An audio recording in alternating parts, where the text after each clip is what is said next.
Hello, No, I'm not gonna do it. I'm not gonna do it. Nah, I can't do it. It's too much, man. It's too cringe. I should? Hello, everyone. My name is Lowko, and welcome back to a professional match of StarCraft 2. Now, what I've got for you today is supposed to be an amazing match of Protoss versus Zerg. Very excited to check this one out, because I want to say about a half dozen people at the very least reached out to me and mentioned that I should really go ahead and check out this particular game. So spotting right here in the top left-hand corner, we have one of my personal favorites, and he goes by the name of herO. His opponent in the opposite corner with the blue Zerg drones. Well, he's got that little basilisk icon spinning around on the main hatchery. Is it StarCraft? Nope, it's Reynor. Another one of my favorites though, so I guess it counts, right? Anyways, Reynor opening up once again with the good old 15 hatch. He's really become a fan of that, right? I feel like he's been doing this in almost every single game as of late. Obviously, the main advantage is that you can't really get your natural expansion blocked nearly as easily. herO, though, going for the scoutless opener here. A little bit risky for sure, but it looks like he won't really get punished for it. The main downside, I guess, for Zerg with this particular start is that usually the gas is going to be a little bit later. So Reynor is not going to have Zerging speed, so he doesn't really have any way to properly punish the Protoss player here for playing very greedy. So both players going for a bit of a greedy start, I guess, or at least a bit of a skill check. But neither of them are going to get punished for it.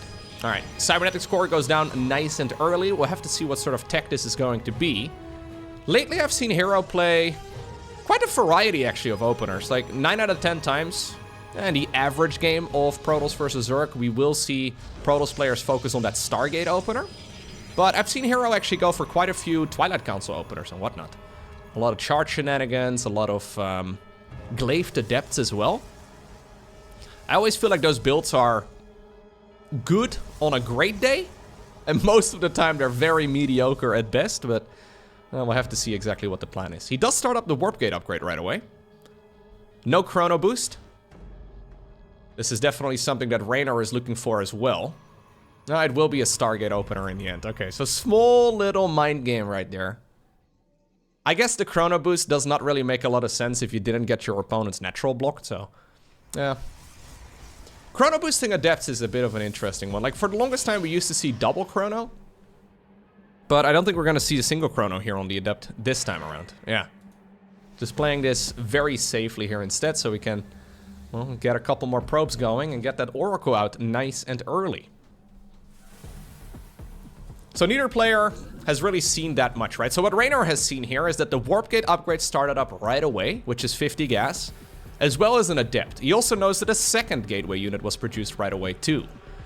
At that point, you kind of assume that it's going to be either a Twilight Council or a Robo Facility opener, because the Stargate itself is going to be delayed quite a bit. But herO is not doing either, actually. He is gonna go for a Void Ray, of all things.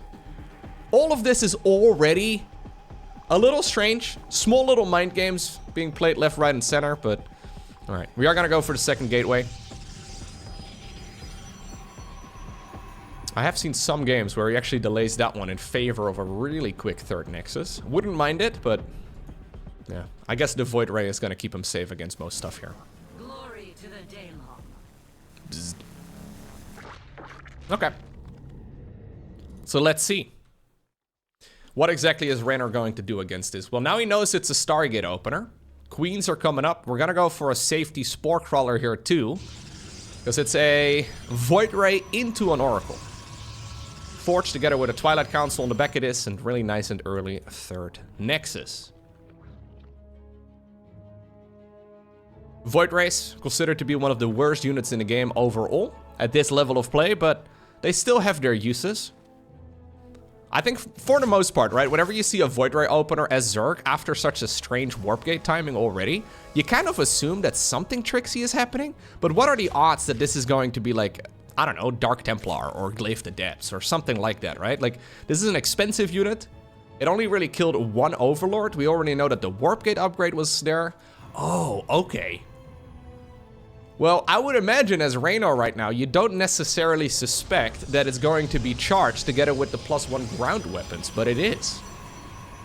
So herO actually going for pretty much a charge all-in. Oh, he gets a queen as well on the other side of the map. I actually quite like the focus fire right there on the queens over the drones. Because ideally what you're hoping for here as the Protoss player is that Zerg is gonna over drone, right? Like you wanna... Yeah, Reynor's making a lot. He needs to make sure that he starts units here at the appropriate time. Now, when exactly is that? When do you start making units? When do you stop making drones? He's already going all the way up to 60. I think he should stop. Like, he should have stopped a little bit ago. But I think he should start making non-stop units here very, very soon. The gateways are finishing up inside of the main base. There is no robo facility or anything like that. So no easy way here for the Protoss player to reinforce this. But he is going to be able to hit the battlefield with a ton of units. +1 melee coming up. Obviously, if we got banelings or something going, that would be amazing. But we're still a little bit away from that tech really coming into effect. So roaches and Zerglings it'll have to be. Now at this point, yeah, the Zerglings do see a big round of Zealots. With +1 ground weapons, the Zealots 2-shot Zerglings rather than 3-shot, which is a big, big buff. But roaches are out. And herO, like I said, doesn't have an easy way to reinforce this. So I think ultimately it's just going to get shut down with relative ease. What a strange little opener right here from herO. He's just going to march back home. Yeah. Do we then go for like a 4th Nexus on the back of this now? Now we're going into +2 together with the Blink. Okay. I like this opener, but at the same time, it feels a little shaky, right? Because now you have all these Zealots. What does your opponent do when he sees all these Zealots? Well, they're going to put down a Baneling nest pretty much every single time, and that one is coming up. I'm a little afraid in like 2 minutes from now, we're going to see like 4 Banelings blow up all the Zealots for, well, I don't want to say free, but for cheap. That's a lot of Zealots, though. Queens in the front, by the way. Yep. Transfusing one another. There's plenty of economy available right now for the Zerg. Queens over here also in a good position. Hold positioning over there. Oracle swooping in. Going after all of the queens. No drones have been killed, though. Yeah. And that's my main concern here for our Protoss. Like, yeah, he's done a bunch of damage. But is this really a great position for him to be in? At the very least, it kind of felt like an all-linny opener. But I guess we're just gonna go for a 4th base. Okay. I do love the additional oracles right now, actually. I think oracles are a great choice. Yeah. Most Protoss players go for 2 to maybe 3, right? That's what we see most of the time. Void Ray finds a base over here at the bottom of the map too. But Zerg is gonna go Roach Ravager, Ling Bane, and I don't mind oracles against that sort of thing. Stasis wards are really quite powerful too. But obviously, yeah, just sniping Lings and Banes is not a bad idea. Roaches did find a bit of an angle though, and getting this base killed would be really good. Zerglings in the meantime, no! herO not on hold position. Alright, so Lings do sneak in. Oracles in the meantime on the other side of the map are getting some work done on the queens. Hatchery may also end up going down. This Nexus, though, will have to be cancelled. Stalkers go into the main base. Roaches here are breaking open the front. Hatchery did fall on the other side. Zealots here moving back home. I wonder if these Zealots should go in. I think they should go to the natural. Yeah, there's nothing at home actually to defend, but herO, I think, panicking a little bit. All army hotkeying everything that he's got to push back those Zerg units once and for all, but... Okay. Well, that little sequence of events was not that bad, though, for Reynor.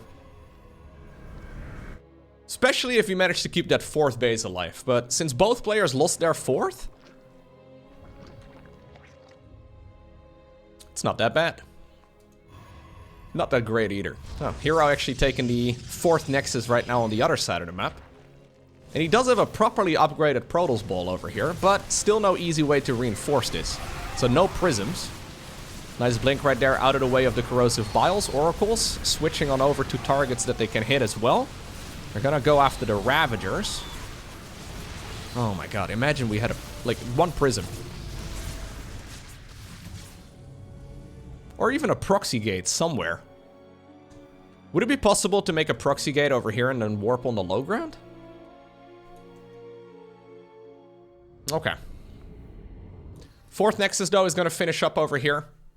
All the way on the left side of the map. And the same can be said for the fourth hatchery for the Zerg. Reynor transitioning towards Infestors.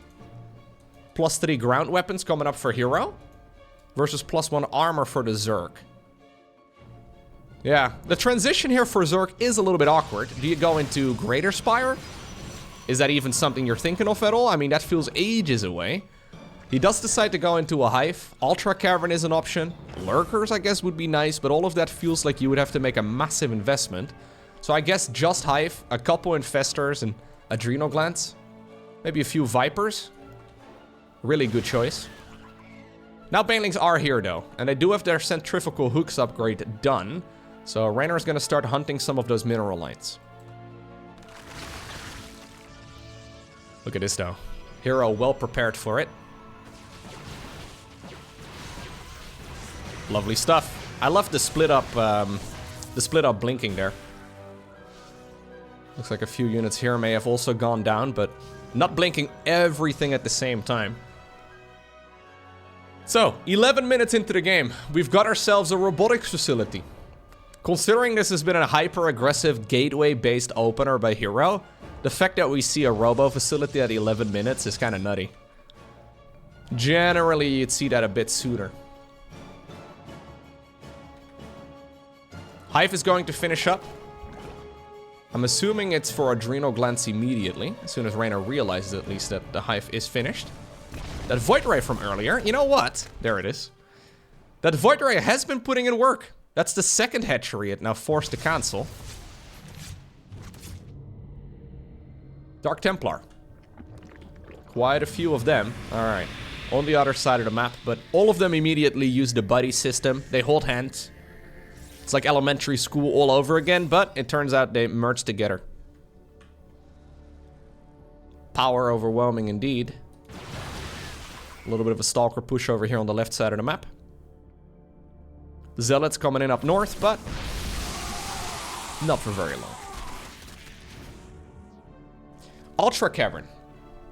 Ultras really have found a second wind in SC2 over the last half year or so, right? Like, the buff that they made to the Ultra was very small. It's slightly cheaper. But I guess it is actually one of the better go-to options right now. It's kind of fun. I like the unit a lot. I think it looks awesome. At least from like a fantasy point of view, you know? As like a science fiction nerd. I think the Ultra is a pretty cool unit. And I kind of like the Hydraling Bane armies that we saw a lot, but I think Ultras are a lot cooler than Hydras. Do you think High Templar and Dark Templar have to be married before they can become an Archon? Like, I'm hoping there's at least like a selection process, you know? Like, at least go on a couple dates before you decide to become an Archon.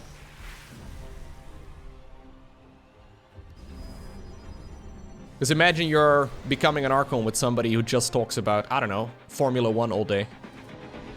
That'd be really cringe.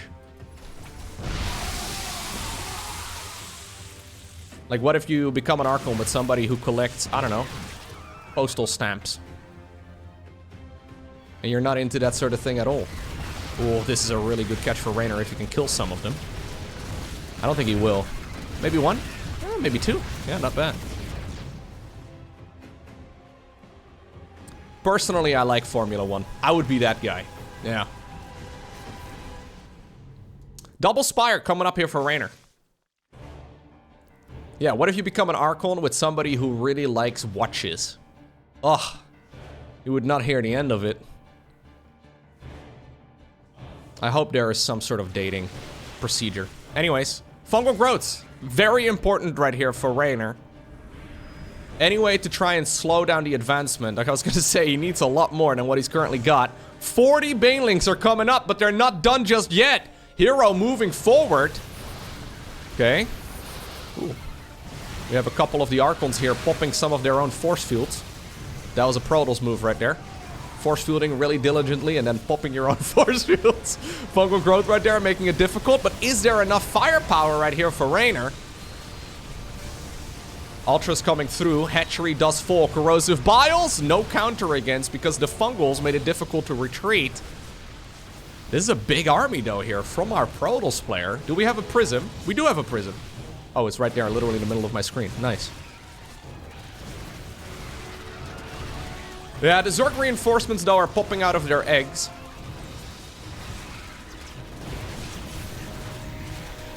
I think it's about time to go home, herO. He's done a bunch of damage.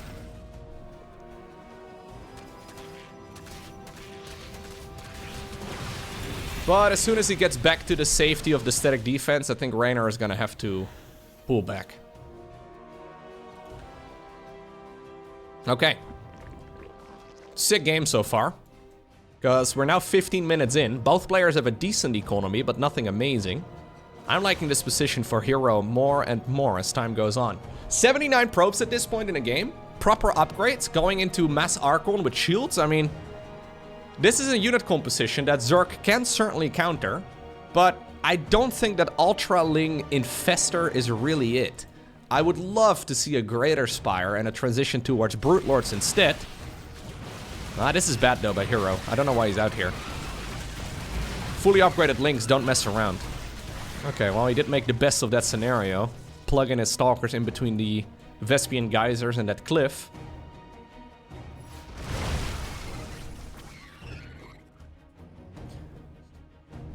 Now, Archon Immortal is really good against ground-based Zerg armies, generally speaking.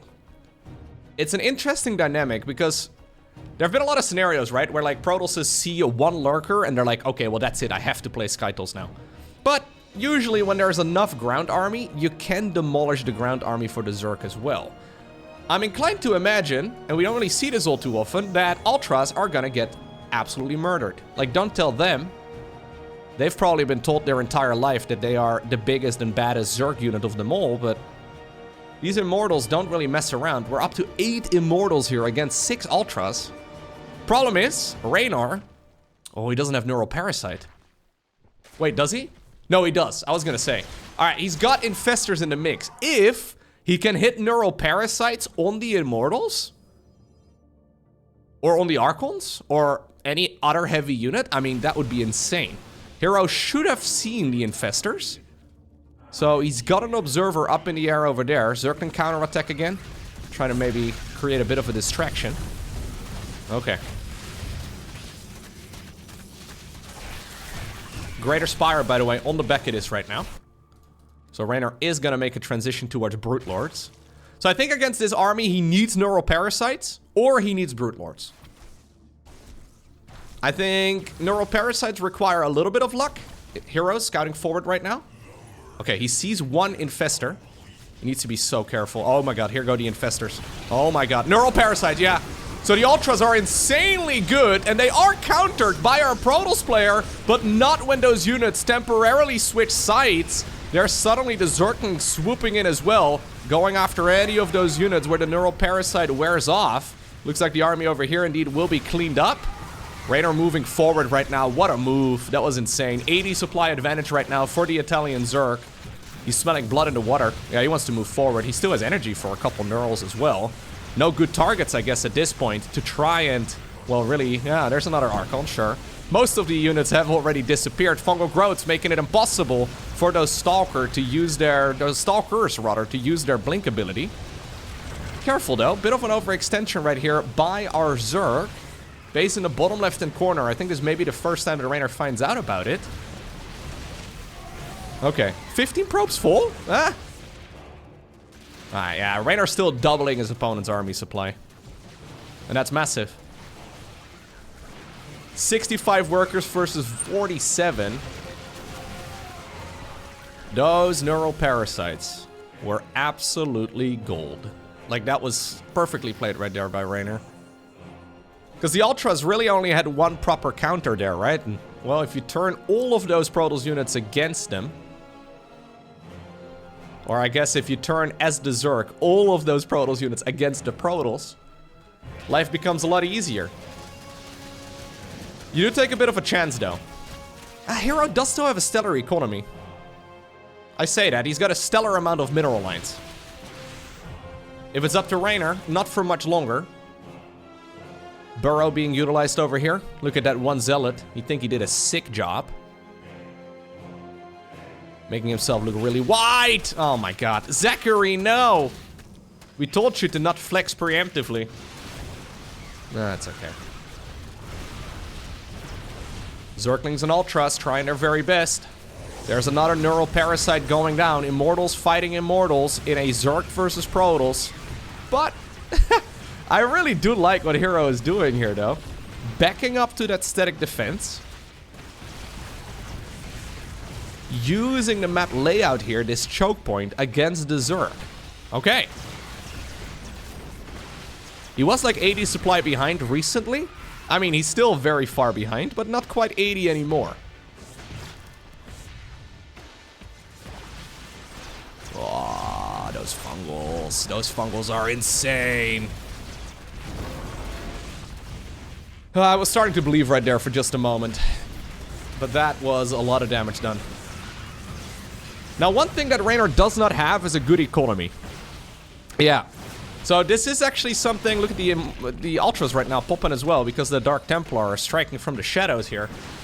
This is not a unit composition that is very cheap to play, you know? Like, you kind of want to play Ultraling Bane or Hydraling Bane or any of those, like, Ling-based army comps off of, like, 75 plus workers minimum. And Reynor is sitting at 58. 58 drones is not 75. Yeah. I've done the math for you.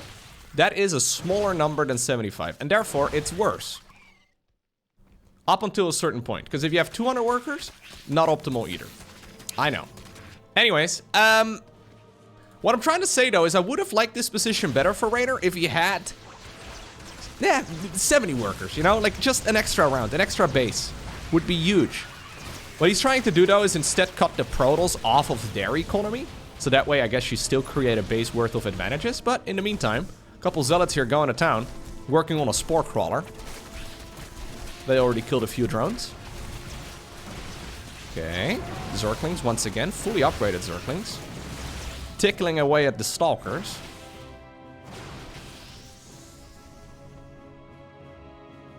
This base is actually kind of nutty. I think Reynor did not see this base until he engaged over on this base for the first time.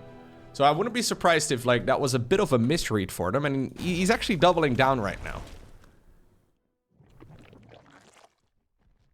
A new expansion's coming. I feel like the one over here on the right side would make a lot more sense. Yeah, these Stalkers are going to be able to snipe that drone easy peasy. Not a lot of eco anymore for herO either, though. Only 34 probes. I want to make a 34? Not quite, no. 34 probes remain. He is fully saturated on the bases that he's got, other than the third that he made super early. Full energy pretty much on the next side. Okay. Reynor thought that this game was over. And not that long ago, he was 60 supply ahead. Before that, he was 80 supply ahead. He's still ahead. But not with that large of a margin anymore. As a matter of fact, I mean, the worker counts, it's growing. Yeah, it's going up once again here for herO. Couple of probes. Trying to run away from the Banes. Zergling counterattack over here. Yeah, the bases from the Protoss, they have been pointing towards these mineral fields over here. So, few rounds of them. Templar Archives coming up, okay. That'll probably be for Archons. Although, probably not, because the Dark Templar are still an option. I mean, Storm would be amazing, but that is an ambitious project right here for herO.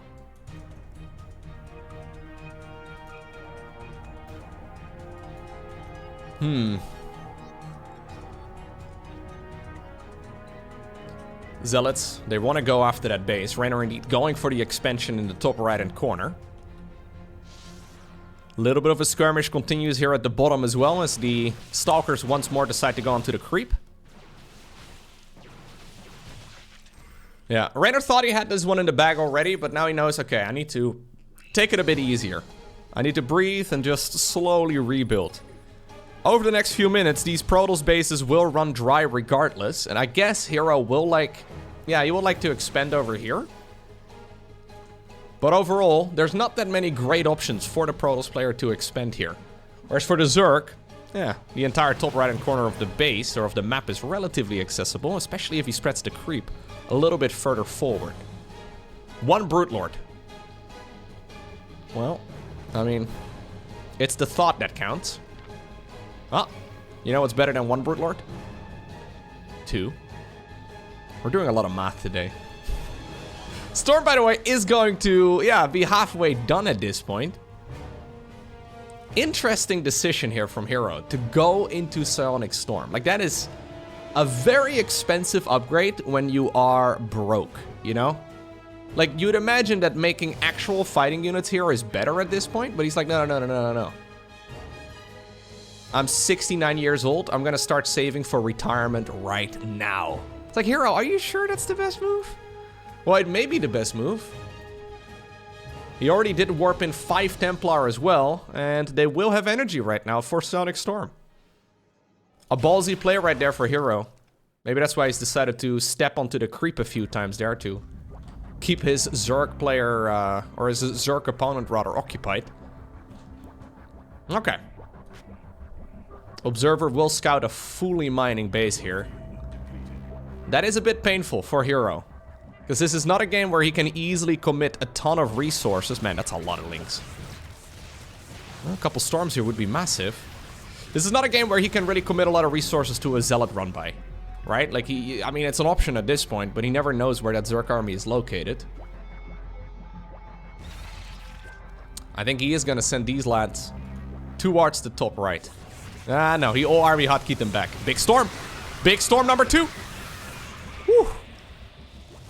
Those were just Zerglings. Oh, he actually gets the pylon. Nice play right there by Reynor. Supply counts at this point even. Observer is nearby. Okay. How many Brute Lords are we on? I mean, Reynor is spending all his savings on Brute Lords whenever he's got some money. What are you saving up for, little Reynor? Well, he's saving up for Brute Lords. That moment when Grandma asks you what you want for your birthday and you're 9 years old. Reynor would have asked for a Brute Lord 100%. He's been making one at a time, and then another one, and then another one. He's got quite the collection at this point. And you know what? I agree. There's 9 Stalkers available. I think 10 Brute Lords is insane against this army. Yeah. Obviously, the angle still matters. So, if, for example, I don't know, the Archons can get underneath the Brutes, like that shouldn't happen. But if they can get there, it's still doable for herO, who's now actually leading the supply count, by the way, after being so far behind.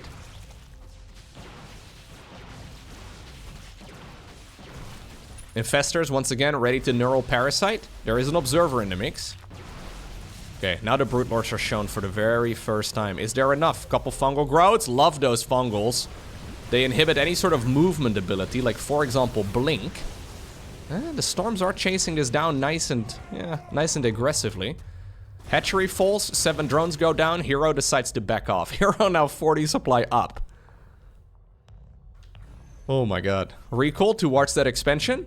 Immortals are gonna show up. Alright, Reynor decides to back off once again. This has been an absolute roller coaster of a game. And ultimately, herO actually is leading. Which is kind of insane. The only problem is that he does not have a proper counter against Brute Lords other than the Stalkers. Problem is, fungal growth together with Brutes. Maybe an Ultralisk or 2. Not a bad choice. That's an entire base gone though for the Zerg. Drones did burrow on the ground, but I mean, the hatchery falls. Oh my god. Zergling counterattack on the left side of the map. This is that newly acquired base here from the Protoss. Reynor trying to almost like soft contain his opponent on a small amount of bases, but once again, aggressive move forward right here by herO. Storms are going down, some good fungals as well, but how much energy is still really remaining in those 2 Infestors? Probably not a whole lot. The aggressive storming to create room here for the Protoss to snipe drones and to snipe bases. And blink away. Lovely stuff. Ultra, can you snipe that one down? Oh. Well, the Arkle instead ends up falling. New base gets made right here by Reynor. herO? I mean, he may have more workers than his opponent, but he's got no mining. Brute Lords are chasing this down, enjoying their movement speed buff that they got ever since the most recent balance patch. Stalkers, though, waiting. Storm? Big storm. Yeah. I mean, he's got 43 workers. Yes, he's got a significant income advantage, but a lot of those mineral lines are running low. So you may just accidentally end up with 43 supply worth of dead units here. Reynor, retaking that base in the top right. Man, we really need some more creep. There has never been a lot of creep over in the top section of the map at all. I mean, obviously, herO has been denying it, but Reynor completely in the dark as far as that goes. Like, there could be a bunch of zealots waiting there. Apparently, we're gonna try and target fire down that robo facility. herO, slowly maneuvering around the map. He started long distance mining this base over here. Okay. Now, obviously, we have perfect vision of the game, right? These guys have been playing a crazy back and forth match for a while now. And they have to guess, like, hey, is this when I want to strike? How much army could there really be? 5 zealots at this point is costly. That is about as much money here as herO can mine in a minute at most. But they find a little bit of value. Just a little bit, though, before the Ultralisks show up. Big fight over here. At least coming up. A lot of those Zerg units are low in hit points still, though. Those storms actually did bruise a lot of those broods. Okay. Okay, we're gonna recall a few units. Where did we recall them to? Ah, we recalled them up north. Oh, herO believes he can strike at that base. And you know what? He may be right. Zerg is desperately trying to get up north as well. We have 4 infestors here, actually. We had 2 infestors last time I checked, but now there's 4 of them. Neural parasites are gonna be key. This base is actually dead. Alright, apparently Reynor is taking this as an opportunity because herO decided to split up his army. Fungal growth here on some of these units could be massive, but they do manage to just barely slither away. herO, man, splitting up your army at this point in a game, very dangerous, but he knows that, yeah, the Brute Lords are not the fastest units in the game. Still though, this is a split up army. Fungal growth, Brute Lords get close, Ultras can close the distance. The rest of that Protoss army is all the way in the opposite corner of the map. herO backing up to the safety of the static defense. Probes that are long distance mining that base. Well, they end up going down. Okay, Reynor realizes I can't get that army from the bottom left. I will try and take the reinforcements. I will try and take the other half instead. Ah. herO's super broke here, but so is Reynor. Oh my god. Is this a sandwich? I think it's a sandwich. This may have not been the idea right here for herO. Fungal growths, though, are coming up. Aggressive blink forward earlier, right before that, to try and snipe down all of those broods, and they do end up falling. Only the Ultralisks remain. And ultimately, even though herO was 80 supply behind earlier on in this game, he does obtain the victory. That was incredible.